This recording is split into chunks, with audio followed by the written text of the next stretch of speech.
Good morning everyone, मैं हेमंत कुमार।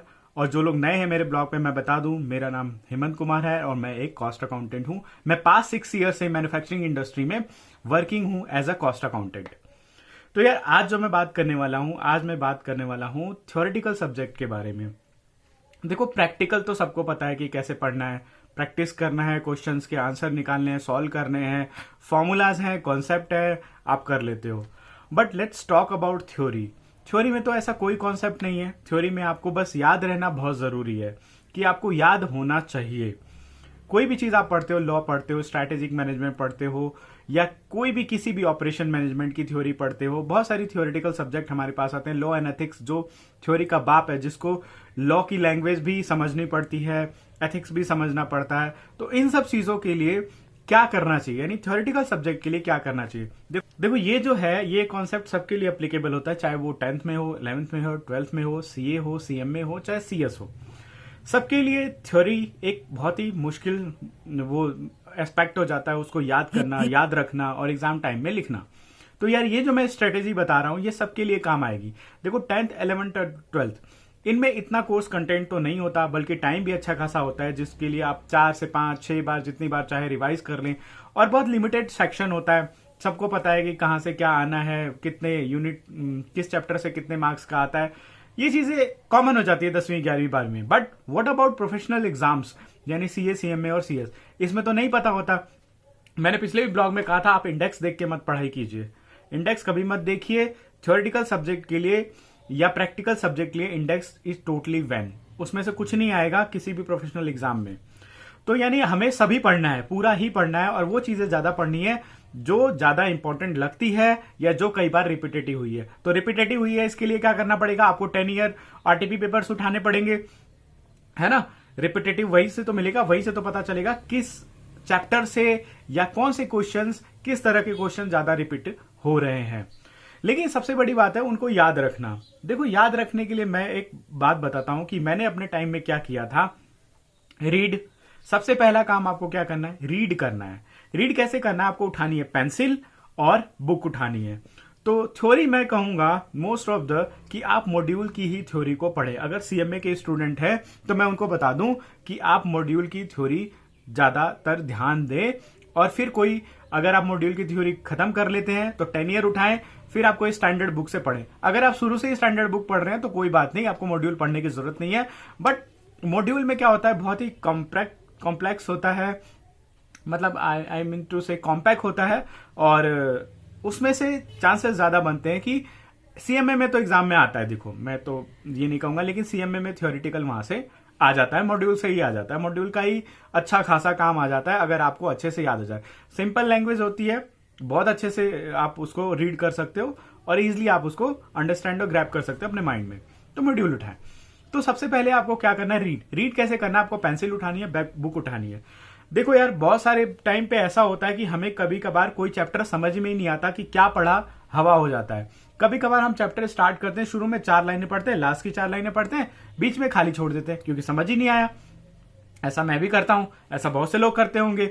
यानी जो चैप्टर समझ नहीं आता उसको छोड़ देते हैं, और क्या होता है एग्जाम में, खुद मतलब कि यार वही आ जाता है। आप सोचो मत, जो छोड़ा वही आ गया। ये सोच के छोड़ा था वो कॉम्प्लेक्स है, बट वही आ गया। अब वहां एग्जाम में लगता है यार काश पढ़ लिया होता, ये तो बहुत ईजी था। तो ऐसा भी होता है। तो यार ऐसी गलतियां ना करें, आप टॉपिक को टच जरूर करें ताकि आपको कुछ हद तक याद रहे।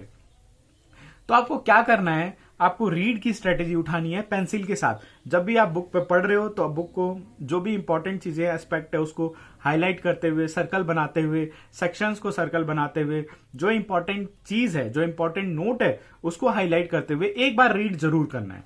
तो आपको रीड करना है। Let's come to next point, आपको क्या करना है, रिवाइज करना है। रीड, रिवाइज कैसे करोगे, आपको रखना हाईलाइटर। हाइलाइटर में आप कुछ भी हाइलाइटर ले लीजिए, which one is your favourite colour, मैं इसमें कोई कमेंट नहीं करने वाला। लेकिन आपको हाईलाइट, एक बार अगर आपने रीड कर लिया तो आप अपने इंपॉर्टेंट पॉइंट को हाईलाइट कर दें। और एक काम और करें, हाईलाइट करने के साथ साथ अगर आप डिफरेंट कलर ले सकते हैं हाइलाइटर का, तो आप ये कोशिश करिए कि जो एग्जाम में आया हुआ है थ्योरेटिकल सब्जेक्ट पास्ट 10 ईयर के पेपर में, उसको बहुत अच्छे से अलग कलर से हाईलाइट कर दीजिए। ठीक है, इसका फायदा क्या होगा मैं बताता हूं। अब थर्ड टाइम में आता है मेमोराइज करना। यानी आपने रीड कर लिया, रिवाइज कर लिया, अब मेमोराइज करना है। आपने मेमोराइज कैसे करना है कि आपने भैया जो कलर लिए हैं, पहला जो कलर से आपने मेन पॉइंट हाईलाइट किए उसको रिवाइज पूरा मेमोराइज करना है। सेकंड, जो आपने वो कलर चूज किया है जो कि 10 ईयर से आपने वहां पे हाईलाइट किया है या आरटीपी पेपर से हाईलाइट किया हुआ है, ठीक है ना। तो इस तरह से आप उसको अच्छे से मेमोराइज करिए। इससे ये फायदा होगा, आपका टाइम बचेगा, आप अनवांटेड चीजों को अपने उससे हटा पाओगे, आप उन्हीं चीजों पे फोकस कर पाओगे जो चीजें मोस्ट ऑफ द एग्जाम में रिपीटेटिव हुई हैं और जो ज्यादा इंपॉर्टेंट है। तो क्या करना है आपको? रीड, रिवाइज, मेमोराइज और राइट। चौथा जो राइट की बात कर रहा हूं उसमें आपको राइटिंग प्रैक्टिस करनी है। आप सब मत कीजिए, लेकिन जो क्वेश्चंस आपको बहुत ज्यादा इंपॉर्टेंट लगते हैं, देखो यार क्या होता है कि पहली बार, दूसरी बार, तीसरी बार और 10 ईयर पढ़ने के बाद और कुछ पेपर जो जब तुम सॉल्व कर लेते हो तो आपके माइंड में ये जरूर चलने लगता है कि ये क्वेश्चन माइट भी इंपॉर्टेंट हो सकता है, आ सकता है। ये अपने आप से इनर फीलिंग आने लगती है। यानी अगर आपने बहुत अच्छे से पढ़ाई की होगी तो आपके अंदर एक इनर फीलिंग आती है कि ये टॉपिक आ सकता है, ये क्वेश्चन दोबारा रिपीटेटिव हो सकता है। ऐसा होता है जब हम लोग भी जब एग्जाम देने जाते थे ना सेंटर पे, तो बहुत सारे दोस्त मिलते थे ना, तो वो पूछते थे कि तूने ये पढ़ा, तूने ये पढ़ा, ये पढ़ा, ये इंपॉर्टेंट है, ये आ सकता है, ये इंपॉर्टेंट है, ये आ सकता है। तो उस टाइम 5-6 लोगों के ना पॉइंट ऑफ व्यू आते थे कि यार क्या इंपॉर्टेंट है, क्या इंपॉर्टेंट, और उसी टाइम आते थे। और कसम से कह रहा हूं उसमें एक ऐसा बंदा जरूर होता था जिसका क्वेश्चन वहां फंस जाता था। ये फैक्ट की बात है, सबके साथ हुआ होगा। और ये भी होता है कि जो चीज हम छोड़ के जाते हैं ना कि इसको नहीं पढ़ना यार, नहीं आ सकता, वो जरूर आ जाता है। ये तो सुना ही होगा ना, देजा वू, वैसा वाला हाल है। तो यार मैं यही कहूंगा, अपनी ये स्ट्रेटेजी जो मैंने बताई आप इसको फॉलो करिए, डेफिनेटली ये वर्क करेगी, गारंटी है मेरी, ये वर्क करेगी। तो आपको रीड करना है, रिवाइज करना है, मेमोराइज करना है और राइट करना है विथ पेंसिल एंड कलर। जब आप राइट करते हैं तो राइट ऐसे जगह करिए, आप A4 साइज पेपर ले लीजिए या अपने रजिस्टर के कुछ ऐसे पन्ने उठा लीजिए जिसको आप राइट कर रहे हैं, तो उसको आप स्टेपल करके रखिए ताकि एग्जाम के लास्ट टाइम में आप उसको पढ़ सकें। यह भी यह ध्यान रखिए कि आप जो राइट कर रहे हैं उसको एग्जाम के लास्ट टाइम में आप पढ़ सकें। इस तरह से आपको ये थ्योरेटिकल स्ट्रेटेजी अपनानी है।